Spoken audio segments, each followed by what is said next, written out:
मुलांनो, मी तुम्हाला आज ससा आणि कासवाची गोष्ट सांगणार आहे. ती लक्ष देऊन ऐका. चला तर मग. सुंदर आणि हिरव्यागार चंपकवनात एक ससा आणि कासव राहत होते. सस्याला प्रचंड अभिमान होता. त्या वनात एक दिवस ससा आणि कासवांनी शर्यत लावायची ठरवली. त्यानुसार त्यांनी वडाच्या झाडापर्यंत जो आधी जाईल तो जिंकणार असे ठरवले व शर्यतीत त्या दिवशी सुरुवात दिली. सगळे प्राणी तिथे जमा झाले. हत्तीदादाने पंच म्हणून काम करण्याचे ठरवले. त्यानुसार त्यांनी जोराने शिट्टी वाजवली आणि शर्यत सुरू झाली. शिट्टीचा आवाज ऐकता सशाभाऊने एक मोठी झेप घेतली आणि पळत सुटले. त्यानंतर कासवही सुद्धा मागे मागे निघाले. असे भाऊ पुढे पुढे पळत होते. त्यामुळे सर्व जंगलातील प्राणी त्यांच्याकडे आश्चर्याने पाहू लागले व त्यांना फार अभिमान वाटला. त्यानंतर ससेभाऊ पुढे पुढे गेले. कासव मागेच पडले हे त्यांनी पाहिले. कासवदादा मात्र शांतपणे हळूहळू पुढे निघाले.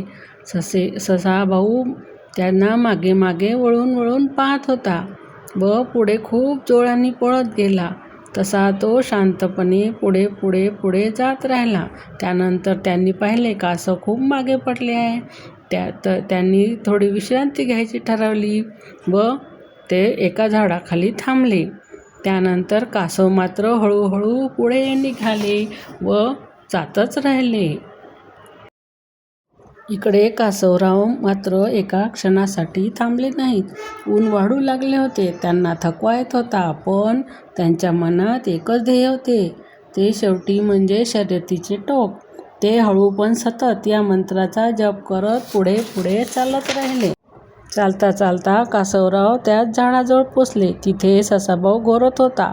कासवरावांनी ससाभाऊला झोपलेले पाहिले.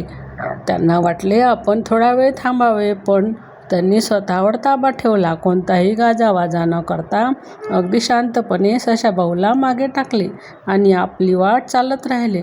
सूर्य आता पश्चिमेला झुकू लागला होता आणि शर्यतीचे वडाचे झाड आता कासवरावांच्या अगदी जवळ आले होते. जंगलातील इतर प्राण्यांना आता कासवराव जिंकणार अशी आशा वाटू लागली.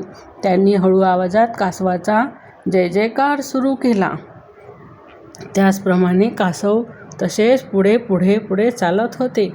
पण ससेभाऊंना त्यानंतर अचानक जाग आली व त्यामुळे ससेभाऊ दचकून उठले.